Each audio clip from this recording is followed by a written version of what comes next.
Life's speaking louder than your words.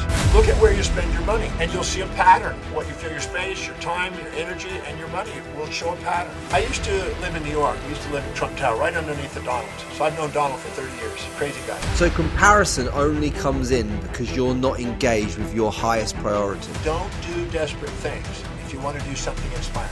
You just clouded the clarity of your own mission, which is your highest value. You've lost your mission. I realized how significant human values are in driving people to achieve. Do you have to know your values, John, before you can start to manifest your reality exactly how you want it? You can get away with it for a period of time, but eventually your brand is undermined if you don't have sustainable fair exchange for everybody who's participating. And the moment you do, now you have a system that keeps generating income and keeps growing. The magnificence of who you are is far greater than any fantasies you impose on yourself. Quick one before we jump into this podcast. Do me a solid favor, hit that like button, hit subscribe, and drop a comment below this video. If you're looking to remove images, videos, search results, or fake accounts online, go to contentremoval.com. But don't take my word for it. Here's Mosey. Frank, you're a legend. I just saw this. Layla also thinks you're a legend, which in my mind means you're which means you're a double legend in my mind. If you get my wife to think you're a legend, then you're extra cool in my mind. Dude, thank you so much, genuinely. That was such a pain.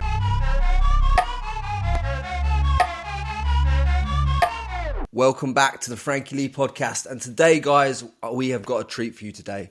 We have got the man who's written 43 self-help books. He's been featured on The Secret. He's a behavioural specialist and one that has helped a massive amount of people in the entrepreneurship space. Dr. John Demartini, welcome to the show. Thank you for having me. Been looking forward to it. I've been hyped about doing this one for quite a while. John, obviously one of the things that you are really good at is helping people get really clear and structured on their values. Because when I've obviously researched a lot of your work and read into a lot of what you do, and I've watched a hell of a lot of videos on you, you say getting clear on your values allows you to align the rest of your life in a way that you're moving towards your highest good rather than away from it. Can you just break down how people can really get clear on their values? Well, thank you for that. 45 years ago, when I was 23, going on 24, I realized how significant human values are in driving people to achieve. Because I noticed that some people would say they want to do something, they never did it. And other people are getting in there and making it happen. What was the distinction? I wanted to know. Then I realized that anytime you set a goal that is not aligned and congruent with what you value most, you decrease the probability of actually achieving it. So I then realized that everybody has a set of priorities, a set of values in their life, and whatever is highest on that list is an intrinsic value, where they spontaneously are inspired from within to take action. And as you go down the list, it becomes more extrinsic and you require more external motivation to get you to do it. I use the analogy of a young boy who loves video games. You don't have to motivate him to do the video game. He spontaneously is inspired to do the video game. But you got to motivate him to do his chores, homework, and clean his room. So every human being has a hierarchy of values, and finding out what is the highest on that list is where they're going to excel. And if they're pursuing that or seeing how whatever they're pursuing is helping them fulfill that, they won't need motivation, because motivation is a symptom, not a solution for human beings to achieve. People think I need to get motivated, but that's a symptom. When you are intrinsically driven from within to achieve, you're going to excel. I don't need motivation to teach. I've been doing it 50 years. I do it every single day. So identifying the hierarchy of values of people is, in my opinion, is a very crucial component to know what they're going to excel at and what they're going to need motivation to do. And they're going to stay and have stamina to endure the pains and pleasures in the pursuit of it in their highest values, but they'll give up on things that aren't. But now I've asked the question, well, how do you determine somebody's values? Well, for 45 years, I've looked at all the different value systems. I've read every friggin' book there is out there on that topic. And it's weak, and it's a bunch of shoulds and ought tos and supposed tos and got tos and have tos and must about how you're supposed to be. Much of the literature on values is about that. But I'm not interested in that. I'm interested in what's intrinsically called inside you to go after. because that's where you're going to excel. And so when you ask people what their values are, they'll tell you a bunch of social idealisms about what it should be or supposed to be, peace and, just a bunch of idealisms, but their life doesn't demonstrate. So I had to go through and find out what exactly does their life really demonstrate? What is their life demonstrating they're committed to?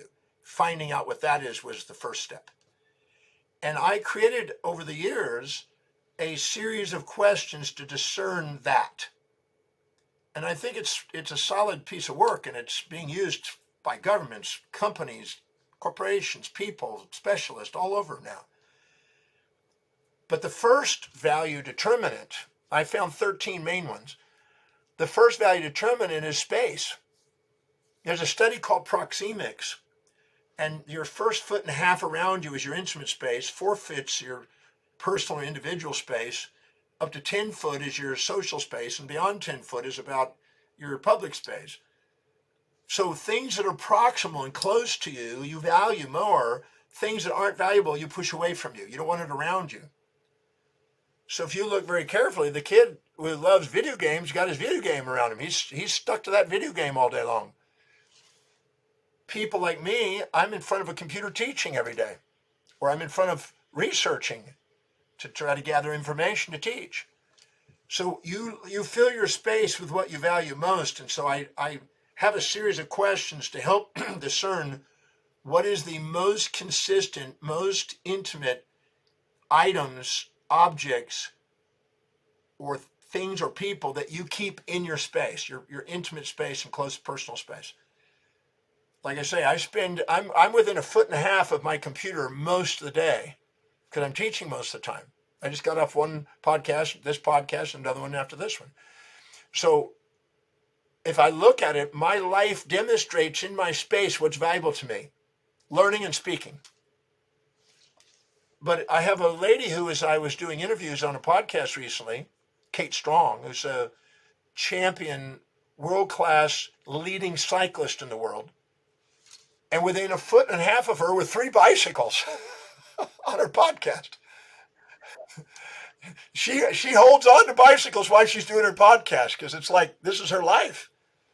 She's a cyclist. Where I had a pole vaulter do an interview on me, who's a champion Olympic medalist pole vaulter, had poles all over the place. So you fill your space with things that are valuable to you, and that's one indicator. How do you fill your personal space, and what's the dominant use of those items? The second one is time. You find time, make time, and create time for things that are really valuable to you. But you run out of time and don't have time for things that aren't. So look at what you do. Now I can spend 14 hours a day teaching. I just did a conference in 14 hours in Australia just yesterday. And I was in London, but I was doing it through Zoom. But I was 14 hours on it for 2 days in a row. So I mean, if I look at my hours, take the sleep away, take 4 to 6 hours of sleep away, and put in the hours of a day, and how many hours are you putting into whatever you're doing, and the thing to spend the most hours on, the second most and the third most, tells you what you value. And so mine is teaching. I fill my space with computers and teaching materials and books. So your space and your time are key indicators of what you value. The third one is energy. When you're doing something that's extremely high in your values, your energy level goes up. When you're doing things that are low in your values, your energy's drained. And so when you have more energy at the end of the day doing what you love, I mean, you love doing podcasts, I would assume, and you get zoomed by, sometimes you get more energy at the end of the podcast than when you started. I have no doubt. And when I love it, yeah, on a different level. So that's why you go and when you're juiced up, you're inspired by it, you're enthused by it because you're raising energy, because you're doing something you really love doing that's meaningful. Anytime you're doing something high in your values, it's the most meaningful, the most productive, the most inspiring, it's the most fulfilling thing you can do. So your energy goes up. So where is it what are you doing in a day after day after day, where your energy goes up? And you'll find that it matches what you're filling your space and time with. I'm inspired to do this and being with you. I mean, getting to be with your people. And I mean, I love that. So I'm energized by doing it. My space is here, my energy, my time is here. You know, your life demonstrates it. The fourth one is money. The hierarchy of your values dictates how you manage money, how you spend money, and where your money goes. I had a guy named Greg. He was a bit of a glutton. He spent easily, I've seen him spend no less than $200 up to $1,700 a night for dinner. And that's including the fancy wines and the multiple, meals that he has. Big guy, 400 pounds. I mean, if you calculate what he spends, probably between $1,500 and $2,000 a day on food. So add that up. That's $60,000, $50,000 a month on food. His value is eating. He's a connoisseur of fine wines and fine foods. Me, So your money maybe 10 to 12 essentially minutes finds eating. your value. I spend 10 to 12 minutes, and I've usually got a book in my hand. Or, I'm listening to a podcast because I want to learn and I want to teach. So where's your money going? Mine goes to investments. I have a value investing, but most of it goes back into the education business, my company that's education. But second most is investments. I have a value on investing. So look at where you spend your money and you'll see a pattern. You'll see a pattern in what you fill your space, your time, your energy, and your money will show a pattern. And I'm looking for patterns that are consistent, not the fantasies you hope for. Because when you ask people about their values, they'll write down what I wish it would be or hope it would be, and what it used to be, but not what it is, what your life demonstrates. That tells you what you value. Your life speaking louder than your words. The fifth one is where are you most ordered and organized? My schedule for doing education is full on bonkers organized. My investments are organized. My travel's organized because, I travel on the ship and I full-time travel around the world. So you look at where you're organized most. Education, researching, investments, traveling for me. But everybody's got a different thing. Some is their time with their kids. Some are social interactions and social media. Some is fitness. But you look at where it is, and there'll be a pattern through all these questions. All of these will lead to the same answers if you're honest. They'll all be pointing in the same direction. The next one is where you're most disciplined, reliable, and focused. Well, you can count on me. My girlfriend, you can count on her to be singing or doing acting. She's a singer and actress and model. You can count on me to be teaching and researching. You can't count on me to go out and work out in the gym every day. I do it once a week. I did it this morning. But once a week, that's all for me. But you can count on some people, would you agree, to be in the gym every day?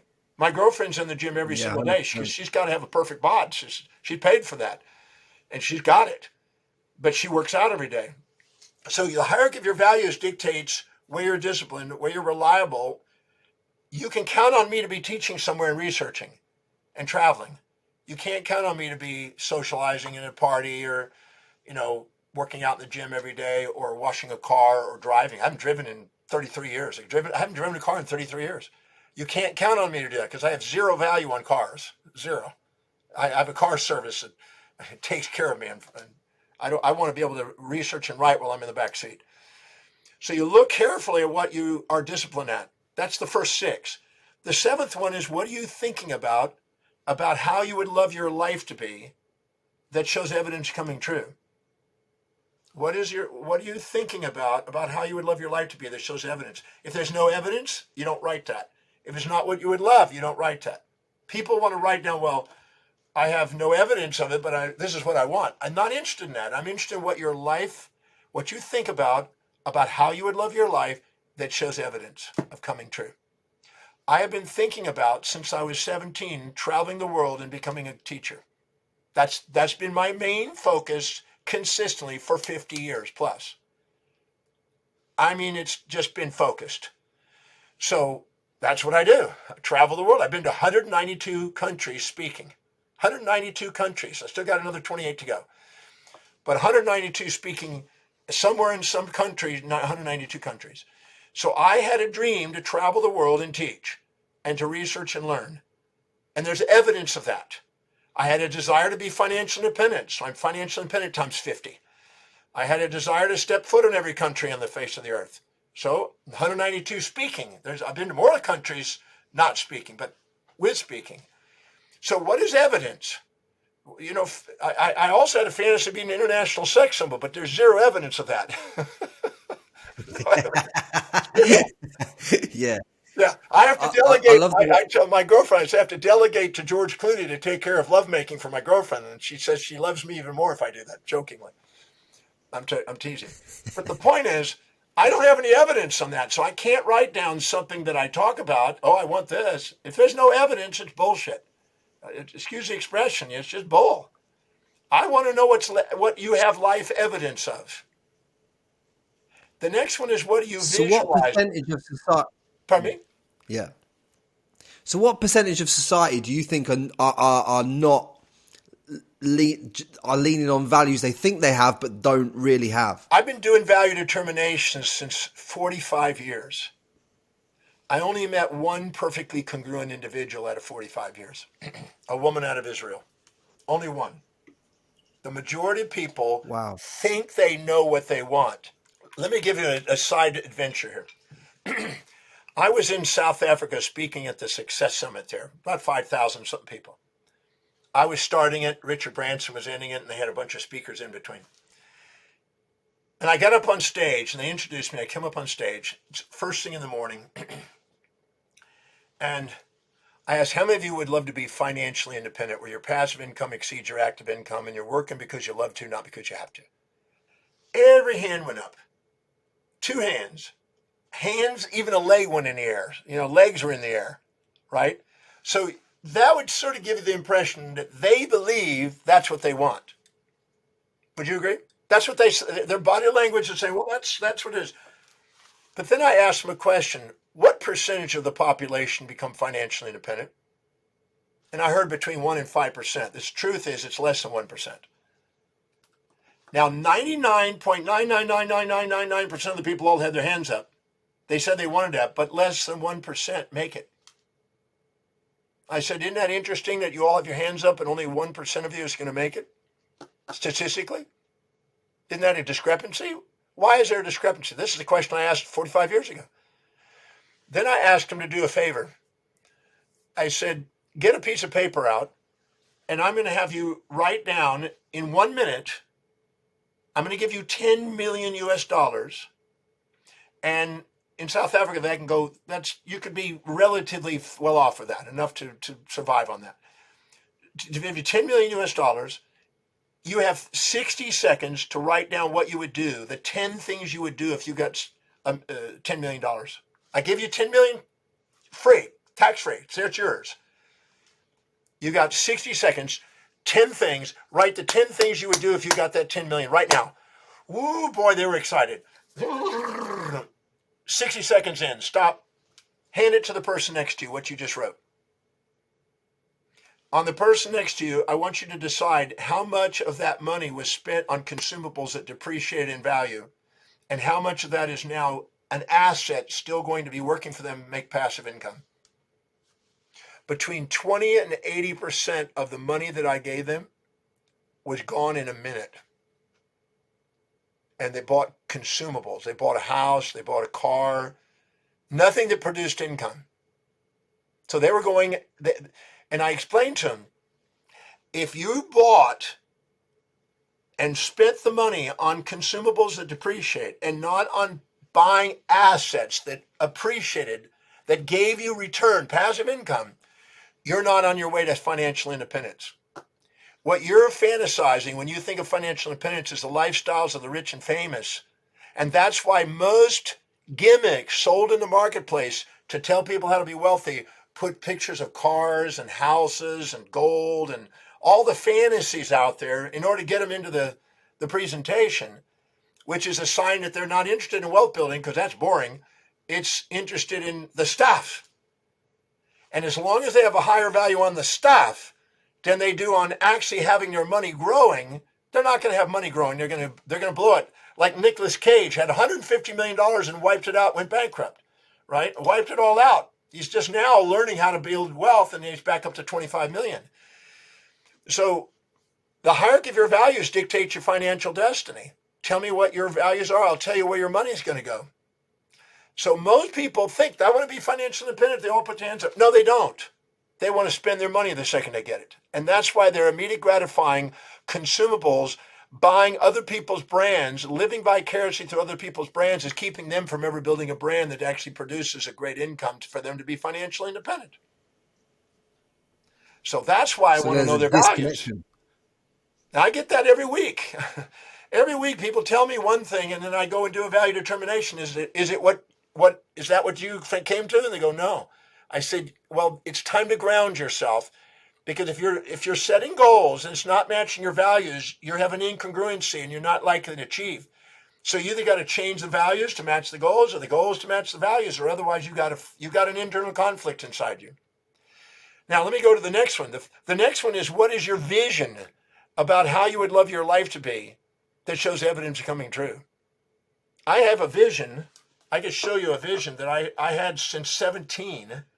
I'll pull it up here just for fun here, if you don't mind me taking a second. That's all right. This is a vision. Is this a card you've written it on? No, this is a painting. I had a famous painter out of Melbourne, Australia, create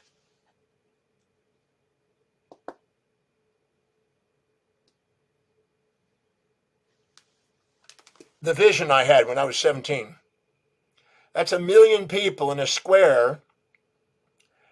I'm standing on a balcony, and every iconic building from every major city in the world is in the background. It's called A Man with a Mission, Has a Vision and a Message. And you've put that as your screensaver on your phone and everything? Yeah. Well, it's not the screensaver, but it's I have that sits in my office. When you walk in my office, that's the entry. Because it's the vision I had when I was 17 to travel the world and go to every country on the face of the earth. So it's not a neat idea. It's my life's work, my life's vision. And so when people really have a vision that's truly congruent and inspiring, that vision comes true.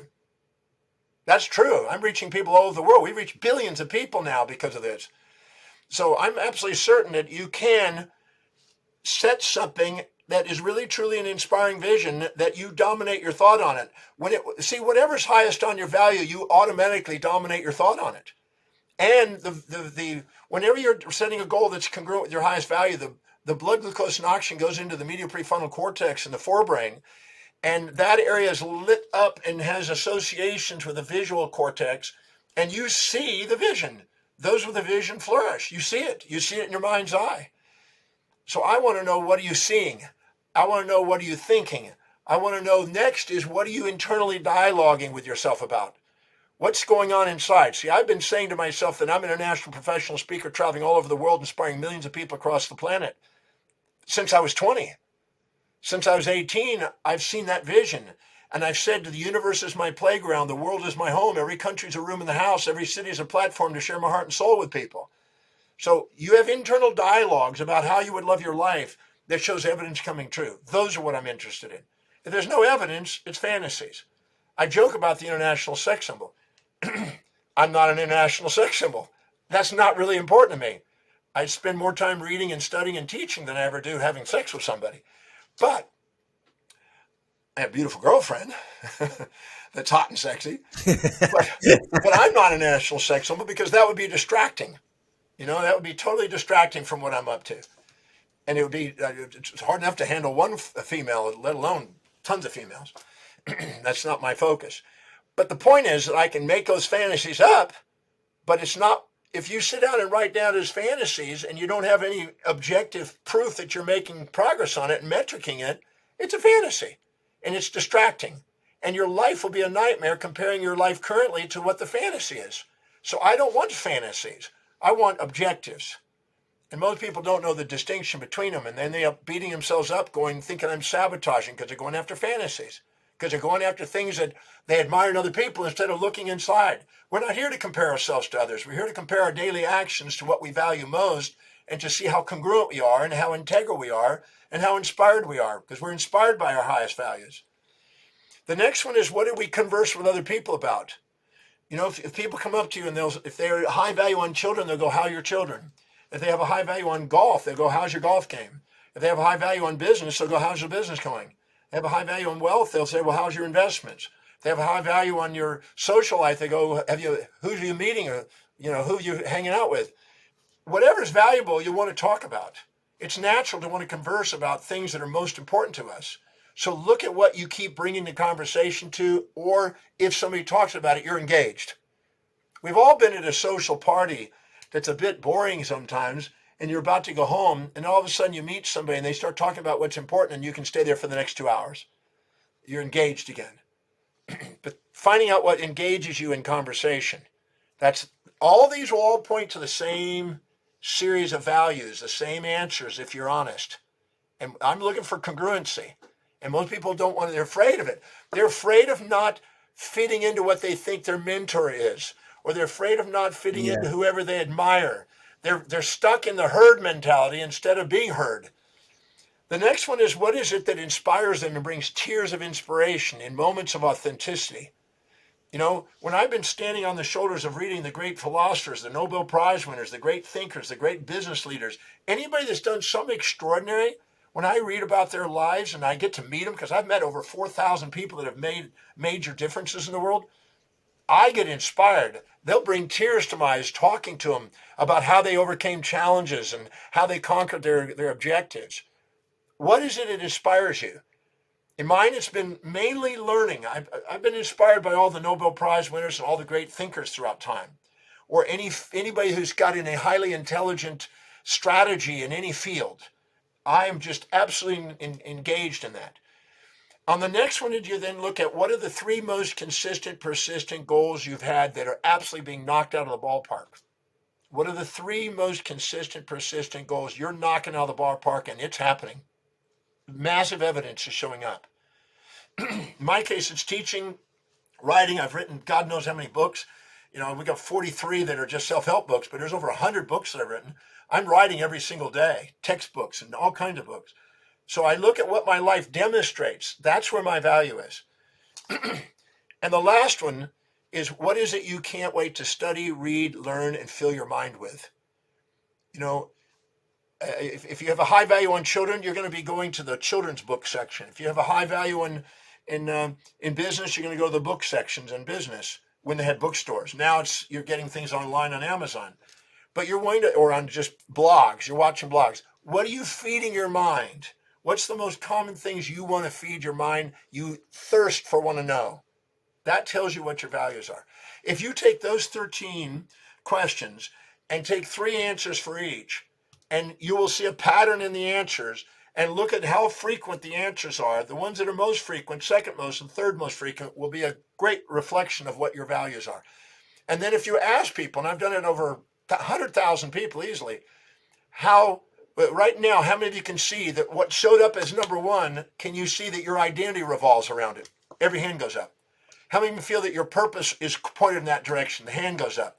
How many of you realize that that's where you're excellent and you have the greatest knowledge base? The hands are all up. Because it's your epistemological, teleological, and ontological pursuits are all that highest value. So that's where we're going to excel. That's why every seminar I talk, every podcast, I'm going to be talking about values. Because people want to achieve what they want, fulfillment in life, and fulfilling your highest values is one of the most fulfilling things a human being can do. So would you say then that, because obviously I obviously love the podcast, it's what I think about most of the time. I'm always out there trying to have conversations with people like yourself. I've got to the top 1% in the world as a podcaster. Now, obviously, I want to go to the top 0.1%. That's my vision. I've held it in my mind ever since the day I started, John. The issue I've had around the podcast for me on a personal level, and I want to know what you think about this in terms of values, is the fact of I love it, but I've never compromised any part of it for money. Therefore, I've never made any ethical money out of the podcast. So I have to go outside of the podcast and do an online business that isn't my passion to fund what is my passion. So where have I got to realign with my values there so that I can send it to the next level? You may have associated financially, because I don't know enough about your life, you may have associated financially associations with making money has somehow got more drawbacks than benefits. If you allowed yourself, I mean, Jordan Peterson is pretty popular, right? And Jordan has Yeah. a podcast, but he's got a commercial. He's got companies that are basically endorsing him, and he's not doing the ad. They're putting an ad through his system and putting an ad on there, and he's making money and revenue that way. I've Without even doing anything, YouTube started paying me for mine. I didn't even pursue it, but somehow they started paying. They started putting ads on some of the things that are on there. So that's generating pretty good money there. I didn't even know about it. I just started getting checks. Somebody in my system, because I got people delegated, they must have done something to put that in place. But there's also upselling on my case, education or books or products so if you don't have a value on commercializing it, why not? If it allows people to get a hold of information and then be able to, because if they hear it and it's gone in an hour and they don't have a way of getting back to it or putting into operation or putting into practical application, they're not getting the most out of what you can offer them. So there's a wisdom in making sure that you make it as efficiently, effectively, viably, usable for people. And there's absolutely nothing wrong with having people that want to sponsor you, that believe in you, that having somebody sponsor that, or people, sponsored by that. And it's an advertising. This podcast is sponsored by these companies. There's ways of doing it. Maybe you're more of a people person, want to just interact and everything else, but maybe finding somebody who has that knowledge around you and put them in your team and letting them structure that so you don't have to focus on it. I don't do it. I have other people that focus on it. All I do is teach, research, write, and travel. That's it. Nothing else. Everything else is delegated. But you put the people on in the place that can help do that. They can make you more viable, and you can reach more people that way with more message and get Yeah, it to last. I, I I resonate with that fully because it's something that's been my biggest struggle is the fact of just eat. I get a lot of offers to do things, but I never follow through with any of it because I always have a separation between me and the thing because it's like when it's your passion, when you love it, it lights you up on a different level of being. You kind of feel a little. I felt a little bit like deflated by doing it, but I understand what you're saying. I'm just. My highest value must be communicating with people and putting out That's knowledge it. and teaching and Well, learning. I was 27 years old and was practicing as a doc, and I was teaching pretty well 7 days a week at the time. And I didn't have any financial savvy at all. I made money and then I spent it on books. I used to buy 40 to 70 books a week. I was going to seminars. I was educating myself, going to professional school. Most of it was spent on what I was doing. And I didn't have it. It wasn't until I got a wife and I realized she's going to want to spend some money. I better figure out how to make some money here.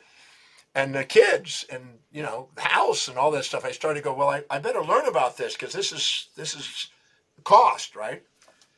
Well, at age 27, I realized, do I want to work my life as a slave for money, or do I want my money to work for me and become its master? That was a decision I made at 27. And then I said, well, here I am studying everything about physiology and about psychology and everything else, and I haven't really done any study on finance.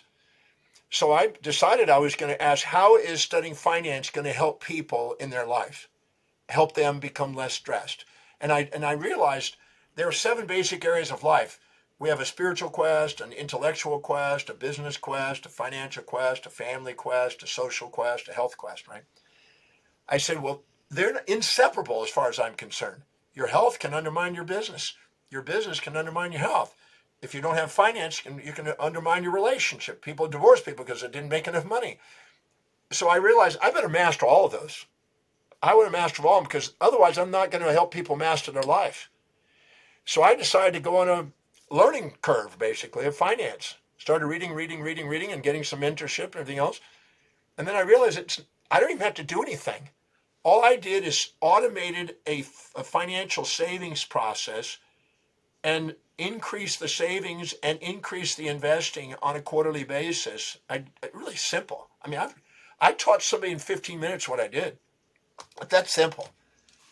And all of a sudden, as I was managing money wisely and starting to value it, more money was coming to me. And all of a sudden, as it was coming in, I was valuing me, so people started valuing me. Unbelievable. More and more things. Book royalties started coming in. Book deals started coming in. Speaking opportunities came in. Clients referrals started coming in. People wanted to leverage the brand. I mean, all kind of stuff started coming in. And I became financially independent. It took about 9 years, but I was financially independent. And then for the last, I'm now 69 almost. So over the last, 35, 40 years, that turned out to be, I don't have to work. I live on this magnificent yacht sailing around the world doing education every day. But my dream was to be able to do what I absolutely love to do, not because I have to, but because I love to. Doing something you love to do on a daily basis and having the money come in and take care of all that and be philanthropic with it is unbelievably fulfilling. Struggling on that, stressful. So I wanted to learn finance because I wanted to be able to help other people, because there's a lot of people that wanted to help in that area, and because that way freed me up to go and do what I love to do. So that's why I put a value on it. And it's not really rocket science. I think there's financial brokers out there that want to scare you into thinking it's so complex, you need to give them the money to do it. That's not true. Even Charlie Munger did a great video on that and talked about how simple it really can be, and people make it really complex. But all I know is that I'm very grateful that I learned how to make it where I was viable. I went to where Mozart was when he was growing up as a kid and everything else, and he was becoming known gradually. And I found out something really cool. An insurance company leveraged Mozart, and that's when he started to become famous. It wasn't until he commercialized himself. And I realized, a lot of things don't get, great geniuses sometimes are not recognized until they find a way of making it where it's a commercially viable system. They don't want to sacrifice their genius for commercialism. They just want to commercialize their genius. And that's keeping the forefront of what you love doing at the forefront, but finding people that can show you how to do the others and take care of that for you so you can do what you love doing is liberating. That's really powerful, because obviously the fact is that Mozart wouldn't have even been in the place where he's publicly famous unless he had monetized what he was doing, unless he started to monetize his content, his paintings. It wasn't even him. It was somebody outside him that started monetizing him. I had a guy in Australia who heard me speak one night, and he looked at his buddy, and this guy says, we could make a fortune off this guy. And he says, we want to do some promotion for you. I said, fantastic. And he says, what's your fee? I said, this. He said, great. They made probably 5, 6, sometimes 10 times more than I did. I didn't care. I was getting paid handsome. And they were being paid handsome. So for 15 years, they promoted and did business until something happened in the guy's life that he had to go and do something different. He had a health issue. But the point is, all of a sudden, somebody else that has a higher value on the finance can figure out a way of leveraging your genius, and they can make, and you can win. Everybody wins. It's just allowing the mindset to be open to that receptivity, and allowing somebody to come in to be able who knows how to do that and say, great, and give them a percentage of it. Let them run with it. Let them take care of it for you. Do you have to know your values, John, before you can start to manifest your reality exactly how you want it? I can't say you must and have to know it. It's just being conscious of it. It gives you competitive advantage. There are people out there that their life is demonstrating what they're valuable, but they're not necessarily paying attention to it. I've seen sports people. I've worked with a lot of sports people. They just love their game. They know that but they don't know anything about business. And I spoke at Tony's restaurant in Houston, Texas, to 13 Super Bowl players. We had 13 people at a table, 13 Super Bowl players, all broke. All agents took all their money because all they wanted to do is play ball. And and the agent got them a big house, and they did anything. they wanted to make sure that they looked the part, but at the end, when they got 40s, they couldn't play football again. They had to start over and go get a job somewhere. It was really crazy. They didn't have a value on it. And I thought, do you mind if I just spend a day with you guys and just talk about how you could leverage yourself and the skills you still have and the name you still have before it's gone? And we started talking about it. And I can't say everybody did it. Probably 7 out of 10, maybe 6 out of 10 went out and leveraged it. But some people just don't have that thinking process. And so a lot of sports people do it. Even doctors. You'd be surprised how many doctors don't make any decent money, but they're great in clinicians, but they're not business people. So somehow, without a person who's got a business savvy or a financial savvy to be able to help leverage great skills and talents that are social and articulate skills like yourself, somehow having them in the equation or having them as mentoring or whatever to structure it for somebody you delegate it to. I delegate it. I don't do it. I just have people doing things, and I get other people. I send them off to get mentored by people who know how to do that and let them take care of it for me so I can teach, research, write, and travel. That's all I want to do.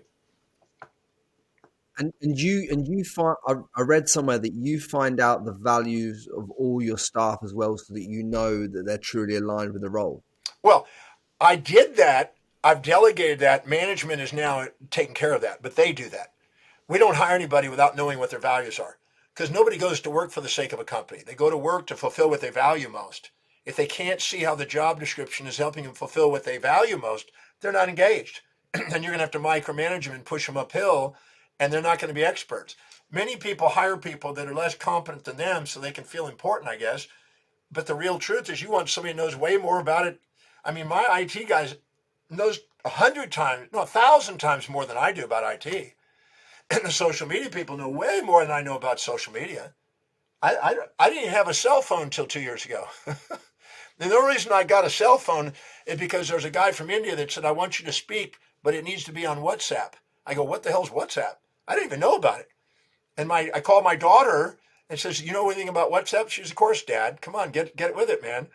And I said, well, can you organize a WhatsApp just for me to do a talk?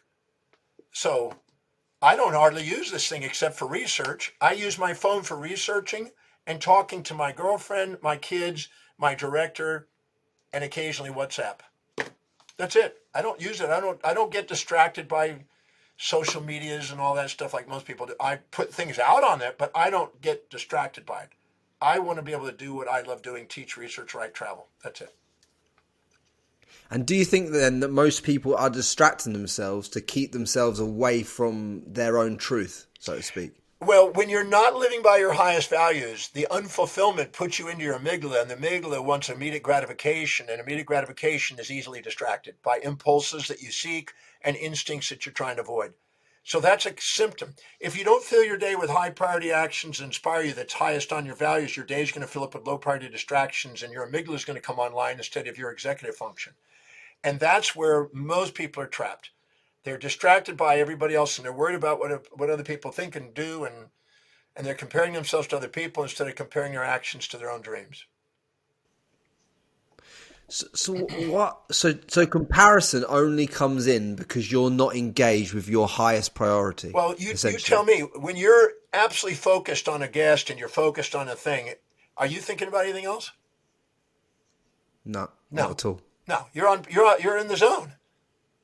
And that's why you've done extremely well, because you're in that zone. That's why you're great at what you do.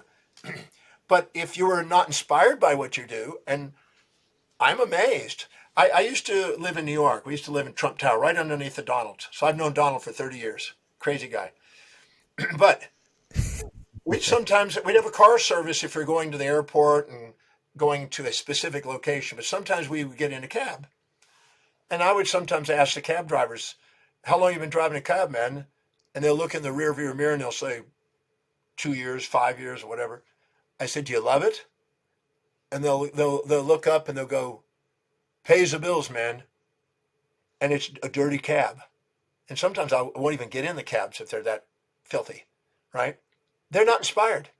But occasionally you get in, about 1 out of 7, you get in a cab and go, how long have you been driving a cab? It says, 14 years. My father did it. My grandfather did it. We come from a cab family. I go, wow. Clean, immaculate, spotless cab. They have a card that says, anywhere you need to go, I know every city in this place. I know history. I know buildings. I'm your guy. If you need a cab, I'll do it. You call me 24 hours a day. I'll get up for you. Okay? He's inspired. Now, am I going to refer to him? Yep. I'll get a bunch of his cards. Am I going to refer to that filthy cab that just does it because he has to? Nope. People who are engaged naturally, organically tend to thrive. People who are disengaged survive. Survival or thrival? What do you want? Knowing your values is crucial. And I suppose it allows society to separate the people that should be doing the action, i.e. you teaching what you teach, me podcasting. Society will just naturally separate those two things and don't try to move through it. Don't be a cat trying to climb, don't be a cat trying to swim like a fish, and don't be a fish trying to climb a tree like a cat. Give yourself permission to be who you are. Your core competence. Sex isn't my core competence. I'm a good lover with my girlfriend, but I don't spend my day thinking about sexuality with all, international sex stuff. I joke about that. It's just a joke. People laugh at it because they know it's a joke, because they know I'm sitting in front of a book most of the time. But I've read 30,700 and something texts. I've been doing reading for 50 years. So my life demonstrates that. My life doesn't demonstrate the other. So finding out what your life demonstrates you spontaneously do and excel at that. I had a guy that I met, and he was attending my seminar one time, the Breakthrough Experience, which is my signature program where I help people break through whatever they think is in their way and get on with it. And the guy was talking. And I said, I'm going to make a statement here. You may not like it, but you need to be in the talk business. He says, why do you say that? And I said, because you're fucking talking. You're talking nonstop. Why don't you get paid for doing that? No? Yeah. And he did it. He listened. And he's got a huge podcast now in Australia. And he's written a book. And he's doing well. And this is just a few years ago. So he is right now, he tells that story on his show. He says, I was sitting there floundering around doing these other kind of jobs. And then some guy told me that I can't stop talking. Why don't I get in the talk business? And he's got a great voice. So he's now doing voiceovers in addition to talking. So he does commercials. So he's now leveraging his, Ricardo in economics said that every country has resources that gives it a comparative and competitive advantage. But every human being has a comparative and competitive advantage. And I guarantee I've been studying this 50 years. Your highest value is always your comparative and competitive advantage, sis. That's where you go. If you look there, that's where you're going to have your greatest talent. Finding a way of doing whatever that is in a way that serves ever greater numbers of people is my skill. Helping people capitalize on that. Because whatever it is, there's a way of making a fortune out of it. There's a way of making a fortune out of it. And I think so many people have this perception of they think they love something, but they don't really love it. They're just loving it because they see someone else in their network doing it, someone else in their friendship. I mean, how pivotal has been association you see where people are associating with certain types of people that are projecting their values onto them, which means that they have a false perception of what even their actual values are because they think it's this, but it's not, it's that. Well, it's not a projection. There's a difference. There's a difference between projection and injection. It's an injection of that other individual's values into their life. See, the second, Right, okay. Think about this. Somewhere in your life, Frankie, you probably met I'm assuming, a hot chick somewhere that turned you on. Am I? I've met a few, John. Okay. So you probably met this hot chick. Now, think of the hot chick that you were so enamored with and so infatuated with that you did weird stuff to be with her that was not your normal stuff. Incongruent, yeah. Incongruent. Like, I met this Spanish model, phenomenally beautiful girl when I was 20 years old.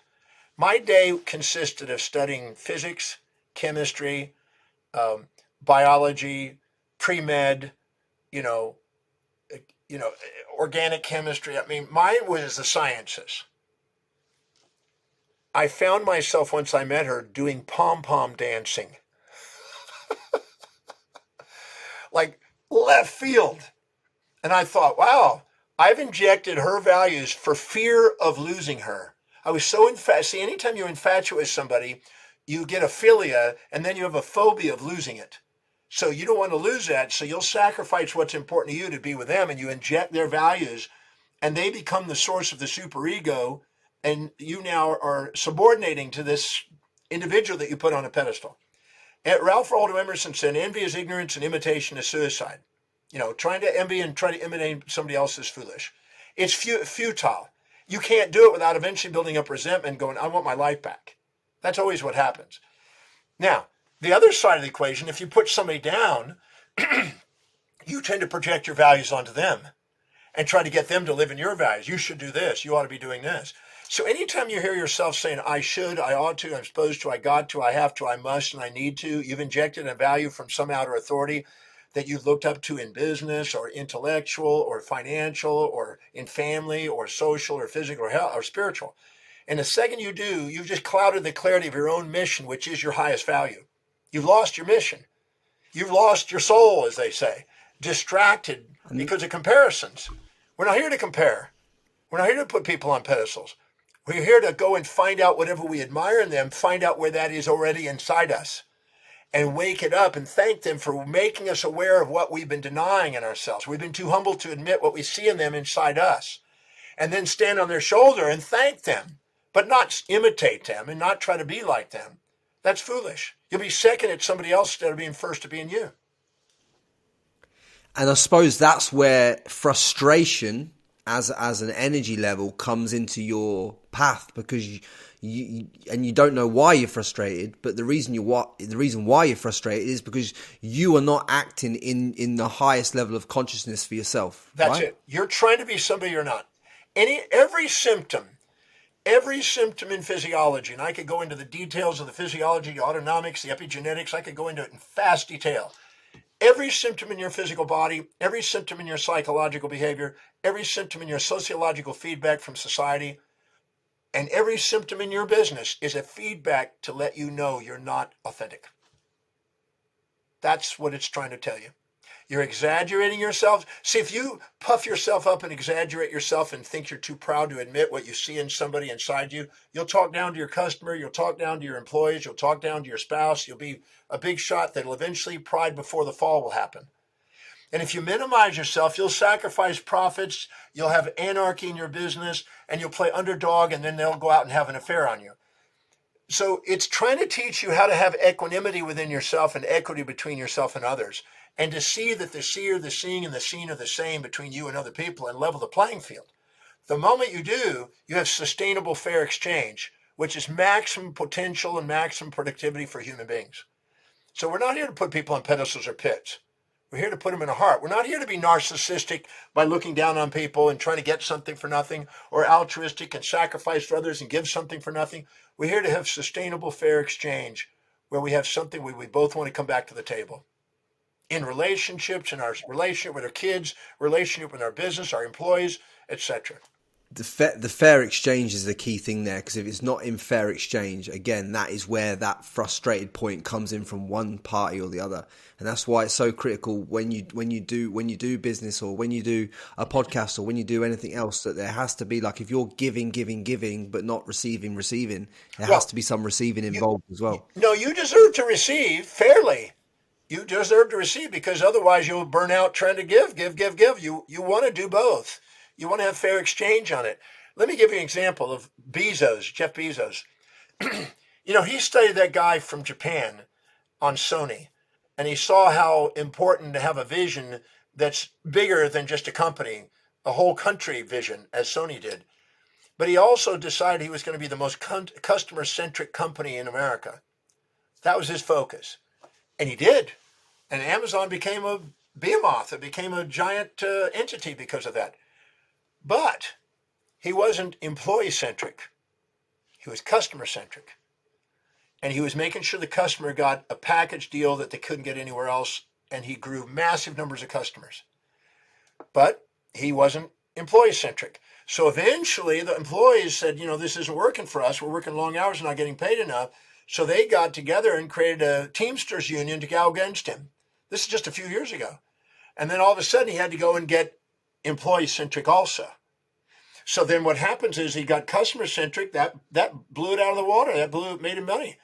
But he had to get employee-centric to make sure he had sustainable employees, quality employees that people would want to go work for.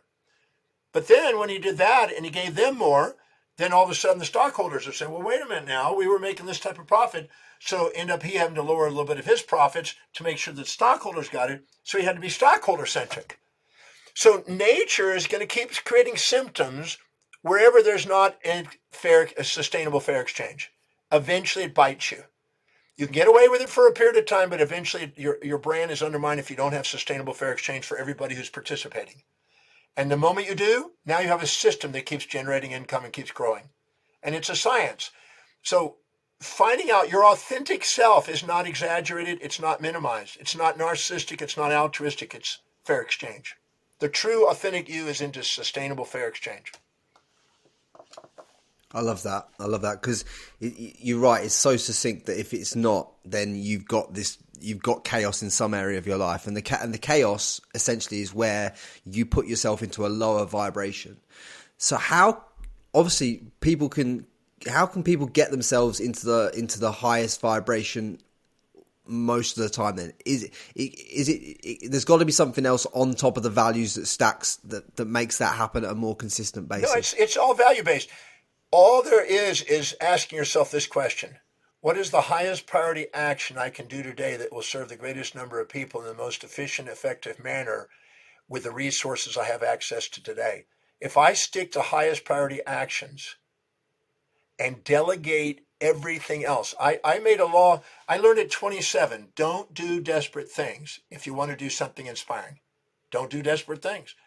So anything that requires me to be motivated to do, reminded or incentivized to do, I delegate.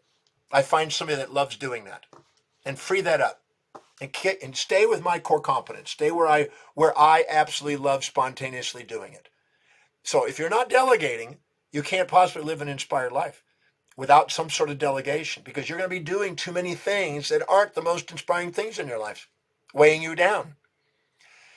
I've taught people that are at home as mothers the same thing, and people that are out there or husbands that are at home, because it could be that way too. But if you're not prioritizing what you're doing and living by highest priorities and doing the things that inspire you spontaneously and excelling at it, your energy is going to drop, your enthusiasm is going to drop. There are 6 transcendental feelings that occur when you're living by priority. You're grateful for your job. You love what you're doing. You're inspired by the vision. You're enthusiastically working. You're present with the client, and you're certain about your skill. All of those give you excellence and put you in the top ranks. I love that. I especially love that quote, that statement. If whoever's listening to this, write that statement that John said down, because that statement cuts through everything for you in all parts of your life. John, the question I ask all the guests, and I really want to ask you, because it's such a powerful thing that cuts through a lot of noise for a lot of people when people like yourself drop these statements, is if you had to check out of the world tomorrow and you can't leave any of the books, any of the information or anything, but you could just leave one powerful, impactful statement that will move everyone in this audience that 1, 2, 3% forward in their life, what would it be? The magnificence of who you are is far greater than any fantasies you'll impose on yourself. Give yourself permission to be you and shine, not shrink. And don't compare yourself to any human being on this planet. Compare your own actions to your own dream, your own highest valued base dream, and stick to the highest priority actions every day. All of a sudden, you're going to end up leading the pack in whatever field it is by doing so. It was the guy that was Phelps, who got 22 gold medals or whatever. They were doing an interview with him and his coach. And he says, when I'm about to jump in the water and I'm in pose, if I look right or left, I don't get my medal. If I look forward and I hold my vision and I do what I trained for, I get my medal. Don't compare yourself to people above or below you. Just compare your own actions to what's inside your heart. That is powerful.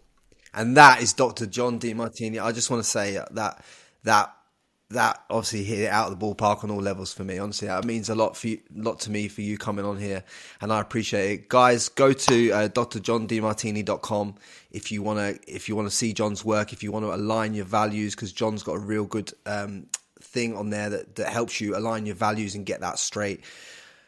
Do me a favor. Drop John a message, drop me a message. Let us know how that podcast went for you. And I appreciate every single one of you listen. Like, subscribe, share it on every platform. And much love. Thank you, John. Thank you. Thanks for the great interview. Guys, do me a solid favor. Drop a comment below this video and let us know who you want on the podcast next.